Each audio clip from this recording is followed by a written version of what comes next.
West Bengal Chief Minister Mamata Banerjee has now spoken on the jobs for cash verdict by the High Court. She has appealed to teachers to not lose any hope and has said that she continues to remain on their side. She also claims that the verdict is illegal and has told the students and teachers not to worry. Remember, the Calcutta High Court today has declared null and void almost 24,000 appointments that were made on the basis of a 2016 recruitment drive in West Bengal. The Calcutta High Court has called all of the recruitments illegal and has asked the state government to hold a re-evaluation of all the answer sheets. This is in relation to the cash for jobs scam in West Bengal, in which West Bengal Education Minister Partha Chatterjee was arrested by the investigation agencies last year. My colleague Renik Datta with us on the broadcast. Renik, if you can take our viewers through the position that the Trinamool party is taking at this point in time. The Calcutta High Court has now declared the recruitment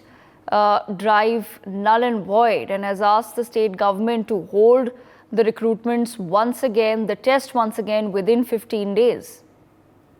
देखिए, Calcutta high court का जो order दिया गया था उसके बाद ही आज ममता बनर्जी की तरफ से भी इस वर्डिक्ट को लेकर कमेंट किया गया है। टीएमसी की तरफ से ममता बनर्जी आज कमेंट किया है कि ये वर्डिक्ट इलीगल है और जिस तरीके से इन लोगों का जॉब छीना गया है, इन लोगों का नौकरी के ऊपर रोक लगाया गया है कलकत्ता हाई कोर्ट का, ये इलीगल तरीके से हुआ है, ऐसा भी ममता बनर्जी का कहना है। और ममता बनर्जी का ये भी चैलेंज है कि इस वर्डिक्ट को लेकर वो वेस्ट बंगाल गवर्नमेंट की तरफ से एसएससी की तरफ से सुप्रीम कोर्ट में मूव किया जाएगा और ये कलकत्ता हाई कोर्ट का जो वर्डिक्ट है इसको चैलेंज करेगा वेस्ट बंगाल गवर्नमेंट, ऐसा ही ममता बनर्जी की तरफ से कहा गया है। सिर्फ ममता बनर्जी नहीं, ममता बनर्जी के साथ साथ एसएससी का जो चेयरमैन उनकी तरफ से भी कहा गया है कि जिस तरीके से 26,000 टीचर्स का नौकरी छीन लिया गया है, जिस तरीके से उनको ऑर्डर दिया गया है कि 4 हफ्ते के अंदर 12% इंटरेस्ट देकर वो सैलरी रिटर्न करने के लिए जो ऑर्डर दिया गया है कलकत्ता हाई कोर्ट का, वो ये इलीगल तरीके से ये राय दिया गया है और इसी वजह से वो लोग सुप्रीम कोर्ट में मूव करेंगे। और ये भी एसएससी की तरफ से कहा गया है कि ये जो कलकत्ता हाई कोर्ट का राय है, इसका ये वर्डिक्ट का जो पेपर्स आज शाम तक उनके हाथ में पहुंचेगा और 300 के ऊपर पन्ने हैं उस ऑर्डर कॉपी में, वो वेरीफाई करने के बाद ही, वो डिस्कशन करने के बाद ही वो कल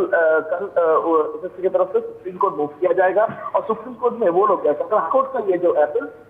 जो वर्डिक्ट के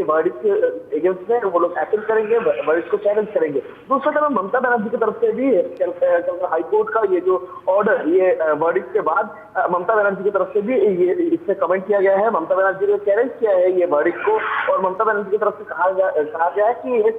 जो 26,000 लोगों का नौकरी किया है, इसमें 26,000 फैमिली भी इन्वॉल्व है और इसी वजह से इनको जान का खतरा भी हो सकता है। वो लोग उन लोगों का लाइफ भी हो सकता है और उन लोगों का साइड में रुकने का वादा भी ममता बनर्जी की तरफ से किया गया है। और ममता बनर्जी ने ये भी कहा है कि इसके अगेंस्ट में जो भी लड़ाई करना है वेस्ट बंगाल गवर्नमेंट वो लड़ाई करेगा। ये 26,000 जो शिक्षक का नियोग हुआ था, ये शिक्षक का नियोग सही तरीके से रहेगा और इसमें सुप्रीम कोर्ट में वेस्ट बंगाल गवर्नमेंट और एसएससी दोनों ही मूव करेगा, ऐसा ममता बनर्जी की तरफ से कहा गया है। For more such videos, subscribe to the NewsX YouTube channel, hit the bell icon.